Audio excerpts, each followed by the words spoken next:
আসসালামু আলাইকুম ওয়া রাহমাতুল্লাহি ওয়া বারাকাতুহু। বিসমিল্লাহির রহমানির রহিম।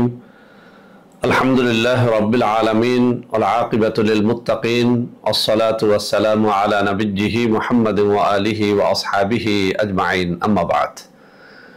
সম্মানিত দিনদার ভাই বোনেরা, আজ আমি আপনাদের জন্য অত্যন্ত চমৎকার একটা ভিডিও নিয়ে হাজির হয়েছি। বন্ধুরা আমার, আপনারা জানেন গত কয়েক বছর পর্যন্ত আমি বাংলাদেশের বিভিন্ন প্রান্তে সফর করে বেড়াচ্ছি। আলহামদুলিল্লাহ, যেখানেই যাচ্ছি অসংখ্য অগণিত ভাই ও বোন আমার সাথে দেখা সাক্ষাৎ করে তাদের নানা রকম সমস্যার কথা তুলে ধরছেন। আমিও আমার সাধ্যানুযায়ী তাদের সাহায্য করার চেষ্টা করে যাচ্ছি। বন্ধুরা আমার, আল্লাহ রাব্বুল আলামিনের কাছে এই প্রার্থনা করি, আল্লাহ রাব্বুল আলামিন যেন আমাকে আমৃত্যু মানুষের খেদমতে নিয়োজিত রাখেন, আমিন। বন্ধুরা আমার, আমরা যখন বিভিন্ন এলাকায় সফরে বের হই, নানা রকমের মানুষ তাদের নানা রকম কষ্টের কথা আমাদের সাথে শেয়ার করে থাকেন। তো বন্ধুরা আমার, ইদানিং আমার অনেক ভাই ও বোন জাদুটোনা থেকে মুক্তি, জাদুটোনা কাটা ইত্যাদি বিষয়ে একটা ভালো কোরআনী তদবির চেয়েছেন। তারা বলেছেন যে স্যার, শিরক বিদআত মুক্ত এমন একটা তদবির আমাদেরকে দিন, যেটির মাধ্যমে আমরা আমাদের জাদুকে কাটতে পারবো, জাদুটোনা থেকে আশ্রয় পেতে পারবো, এমনকি কেউ আমাদেরকে জাদুটোনা করতে পারবে না। যদি কেউ জাদুটোনা করেও থাকে সেটা আমরা খুঁজে বের করতে পারবো, অর্থাৎ আমরা জাদুটোনা থেকে বাঁচতে পারবো। বন্ধুরা আমার, আমাদের মধ্যে অনেক ভাই বোন একটা কথা বলে থাকেন যে স্যার, আসলে জাদুটোনা এটা কি হাদিস বা কোরআনে আছে কিনা। একটা কথা আপনাদেরকে বলে দেই, পবিত্র কোরআনুল কারীম দ্বারাই কিন্তু জাদুটোনা এটি সাব্যস্ত। আমরা জানি হযরত মুসা আলাইহিস সালাতু ওয়াস সালাম যখন কাফিরদের বিরুদ্ধে যুদ্ধ করতেন, ওই সব কাফিররা অর্থাৎ তৎকালীন সময়ের কাফিররা মুসা আলাইহিস সালাতু ওয়াস সালামের বিরুদ্ধে জাদুটোনার আশ্রয় নিয়ে যুদ্ধ করত। এরকম হযরত সুলাইমান আলাইহিস সালাতু ওয়াস সালামের কাহিনীগুলো যদি পবিত্র কোরআনুল কারীম থেকে আপনারা পড়েন, সেখানেও দেখবেন হযরত সুলাইমান আলাইহিস সালাতু ওয়াস সালামের বিরুদ্ধে যেসব কাফিররা যুদ্ধ করত, তারা জাদুটোনার আশ্রয় নিয়ে যুদ্ধ করত। এমনকি আখিরি নবী হযরত মুহাম্মদুর রাসূলুল্লাহ সাল্লাল্লাহু আলাইহি ওয়াসাল্লামকে পর্যন্ত একজন ইহুদি রমণী জাদুটোনা করেছিল। এই ঘটনাটা আপনারা পবিত্র কোরআনুল কারীমের সূরা ফালাক এবং নাসের শানে নুজুলের মধ্যে পেয়ে যাবেন। তো বন্ধুরা আমরা আজকে যে তদবিরটির কথা বলবো, এটি অত্যন্ত গুরুত্বপূর্ণ একটা তদবির। বিশেষ করে যারা জাদুটোনায় আক্রান্ত আছেন, জাদুটোনা থেকে মুক্তি পাচ্ছেন, তাদেরকে বলবো আজকের এই ভিডিওটি শুরু থেকে শেষ পর্যন্ত দেখবেন। ইনশাআল্লাহ এটির মাধ্যমে আপনারা জাদুটোনায় আক্রান্ত হলেও সেখান থেকে স্থায়ীভাবে মুক্তির একটা পথ পেয়ে যাবেন। বন্ধুরা আমার, আমরা অনেক সময় দেখি বহু রকমের তদবির করার পরেও জাদু থেকে আপনি মুক্ত হতে পারছেন না। এর দুটো কারণ আমি খুঁজে পেয়েছি আপনাদের সামনে। সেই দুটো কারণ নিয়ে প্রথমত একটু আলোচনা করব, তাহলে জাদুটোনা থেকে স্থায়ীভাবে মুক্তির পথটা পেয়ে যাবেন আপনারা। তো বন্ধুরা আমার, এই দুটো কারণের এক নম্বর কারণ হচ্ছে, অনেক সময় জাদুকর আমাদেরকে জাদুটোনায় আক্রান্ত করে থাকেন কোনো তাবিজ কবজ আমাদের পেটের মধ্যে ঢুকানোর মাধ্যমে। খাবারের মাধ্যমে হতে পারে, স্বপ্নের মাধ্যমে হতে পারে, বিভিন্ন মাধ্যমে কিন্তু জিনের মাধ্যমে তদবির বা তাবিজ, জাদুর তাবিজ আমাদের পেটে ঢোকানো সম্ভব। এটাকে রক্তের সাথে মিশিয়ে দেওয়া সম্ভব। আমরা অনেক সময় স্বপ্নে দেখি ফল খাই, এই খাই, ওই খাই, আসলে কিছুই খাই না। জাদুকর কোনো লালিত জিনের মাধ্যমে আপনার আমার পেটের মধ্যে তাবিজ ঢুকিয়ে দিচ্ছে, আর সেটাকেই আমরা স্বপ্নে দেখছি ফল খাই বা ওইটা সেইটা খাই। তো বন্ধুরা আমার, আপনি যত তদবির গ্রহণ করেন না কেন, আপনার পেটে থাকা তাবিজকে যতক্ষণ পর্যন্ত আপনি খুঁজে না পাবেন, যতক্ষণ পর্যন্ত আপনি নষ্ট না করতে পারবেন, দুনিয়ার কোনো তাবিজ কবজ, শরীর বন্ধের তাবিজ আপনার দেহে কাজ করতে পারবে না, যতক্ষণ পর্যন্ত আপনার দেহে থাকা তাবিজটা, জাদুকরের দেয়া তাবিজটা আপনার পেট থেকে আপনি বের না করতে পারবেন। তো আজকের এই ভিডিওতে আমরা সেটা শিখবো যে পেটের তাবিজ কিভাবে নিজেরটা নিজেই নষ্ট করা যায়। দুই নম্বরে আরো একটা পদ্ধতি আমাদের জানতে হবে। জাদুকররা আরেকটা পদ্ধতি অবলম্বন করে আমাদেরকে ক্ষতিগ্রস্ত করে থাকে, সেটি হচ্ছে ঘরের মধ্যে তাবিজ রাখা, বিছানায় তাবিজ রাখা, বালিশের মধ্যে তাবিজ রাখা। ধরুন কোন জাদুকর আপনাকে টার্গেট করেছে যে আপনাকে সে বিছানায় একেবারে শেষ করে দিবে, তখন সে কি করে, জিনের মাধ্যমে হোক অথবা মানুষের মাধ্যমে হোক, আপনার শোয়া বিছানার মধ্যে সে তাবিজ লুকিয়ে ফেলে, বালিশের মধ্যে তাবিজ লুকিয়ে ফেলে, আপনার হাঁটা চলার পথের মধ্যে তাবিজ লুকিয়ে ফেলে, আপনার রান্নাঘরে তাবিজ লুকিয়ে ফেলে, আপনার পড়ার রুমে তাবিজ লুকিয়ে ফেলে। এই তাবিজগুলো যতক্ষণ পর্যন্ত না আমরা খুঁজে পাবো, যতক্ষণ পর্যন্ত না ওই তাবিজকে নষ্ট করতে পারবো, ততক্ষণ পর্যন্ত দুনিয়ার কোনো তদবিরের মাধ্যমে আপনি আসলে সুস্থ হতে পারবেন না। তো মূল কথা দাঁড়ালো এই, আপনার পেটে থাকা তাবিজ অথবা আপনার ঘরে থাকা তাবিজ আপনাকে খুঁজে পেতে হবে এবং সেটাকে যথাযথ নিয়মে নষ্ট করতে হবে। যদি আমরা এই কাজটি করতে পারি, তারপরে যদি আমি শরীর বন্ধের তাবিজ গ্রহণ করি, ইনশাআল্লাহ ওই শরীর বন্ধের তাবিজ কার্যকর হবে এবং জাদুটোনা থেকে আমরা স্থায়ীভাবে নাজাত পেতে পারবো। তো বন্ধুরা, আমার দ্বিতীয় নম্বর পদ্ধতিটা নিয়ে আগে কথা বলি।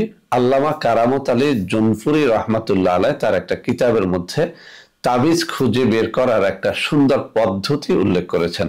তিনি তার কিতাবের মধ্যে লিখেছেন, যদি কোনো ব্যক্তি মনে করে যে তার বাড়িতে তাবিজ কবজ রয়েছে বা কোনোভাবেই ইস্তেখারার মাধ্যমে সে যদি জানতে পারে যে তার চলার পথে অথবা ঘরে, পড়ার কক্ষে অথবা রান্নাঘরে কোনো জায়গায় তাবিজ আছে, তাহলে ওই তাবিজ খুঁজে বের করার জন্য পবিত্র কুরআনুল কারীমের সূরা ইখলাসের ছোট্ট একটা আয়াতাংশ আল্লাহুস সামাদ, এই আয়াতাংশ 40 বার পাঠ করে সে একটা পিতলের অথবা কাঁসার বাটির মধ্যে ফু দিবে।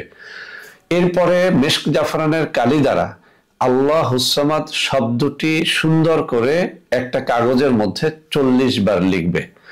আল্লাহুস সামাদ শব্দটা একটা কাগজের মধ্যে মেশক জাফরানের কালি দ্বারা 40 বার লিখবে। ওই লিখিত কাগজটাকে সুন্দর করে তাবিজের আকৃতিতে বোটে বেঁধে এরপরে কোনো একজন নেককার পরহেজগার ব্যক্তি অথবা কোনো একটা নাবালক বাচ্চার হাতের মধ্যে দিয়ে দিবে।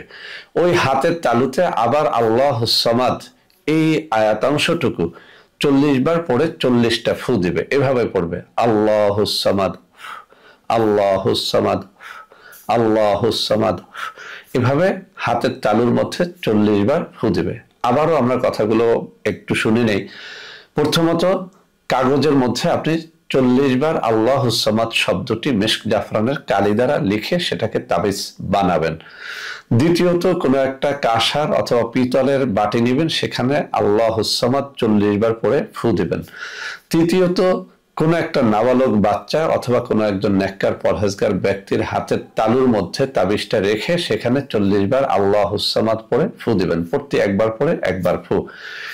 এরপরে আপনি কয়েকবার দুরূদ শরীফ পড়ে আপনি ছোট্ট মোনাজাতের মতো করে বলবেন, হে আল্লাহ, এই বাড়ি বা এই বাড়ির আশেপাশে যেখানেই আমার বিরুদ্ধে করা জাদুর তাবিজ রয়েছে, তুমি তোমার কুদরত দ্বারা পবিত্র কালামে পাকের বরকতে এই বাটিকে সেখানে চালিত করো, সেখানে নিয়ে যাও। ইনশাআল্লাহ আপনি দেখতে পাবেন যে ওই ব্যক্তি, যে ব্যক্তি নেককার পরহেজগার ব্যক্তি কাঁসার বাটির মধ্যে তাবিজ ধরে এভাবে বসে আছে, তার হাত আস্তে আস্তে আগাতে শুরু করবে বাটি সমেত, অর্থাৎ বাটিটা যেদিকে তাবিজ রয়েছে সেদিকে হাঁটতে শুরু করবে, ধীরে ধীরে ধীরে ধীরে চলতে শুরু করবে এবং যেখানে যেখানে তাবিজ রয়েছে সেখানে গিয়ে থেমে যাবে। সুবহানাল্লাহি ওয়া বিহামদিহি সুবহানাল্লাহিল আযীম। বন্ধুরা আমার, এটি কোনো গাল গল্প নয়, আমি বাস্তব পরীক্ষার আলোকে দেখেছি এটি হয়।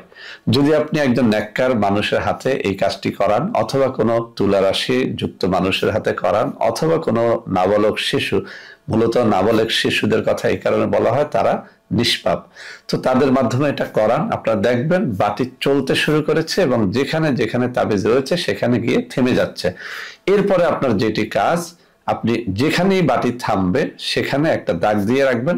পরবর্তীতে আপনি মাটি খুঁড়ে ওখানে অবশ্যই তাবিজ অথবা কয়লা অথবা চিতার কোনো জিনিস অথবা জাদুকরের কোনো একটা হাড্ডি ওখানে আপনি অবশ্যই খুঁজে পাবেন।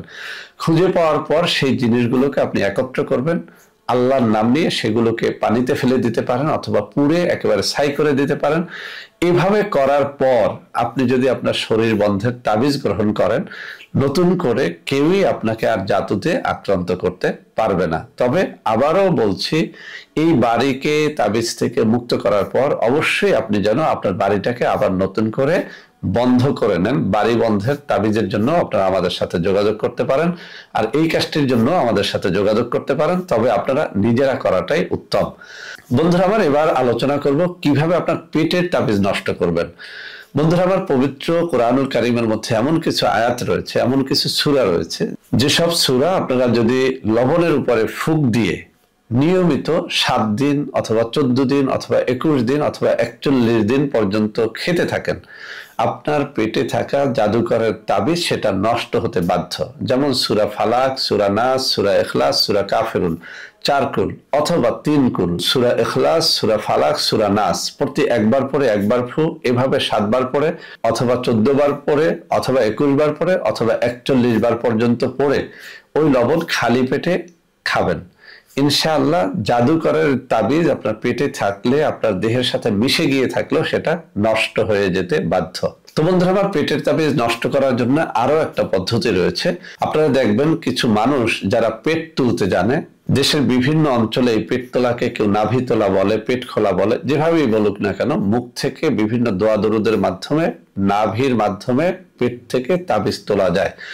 যদি আপনারা পারেন, এরকম কোনো পরহেজগার ব্যক্তি পান, তাহলে তাদের মাধ্যমে পেট খুলে, নাভি খুলে তাবিজটা বের করে নেওয়াটাও একটা সুন্দর পদ্ধতি।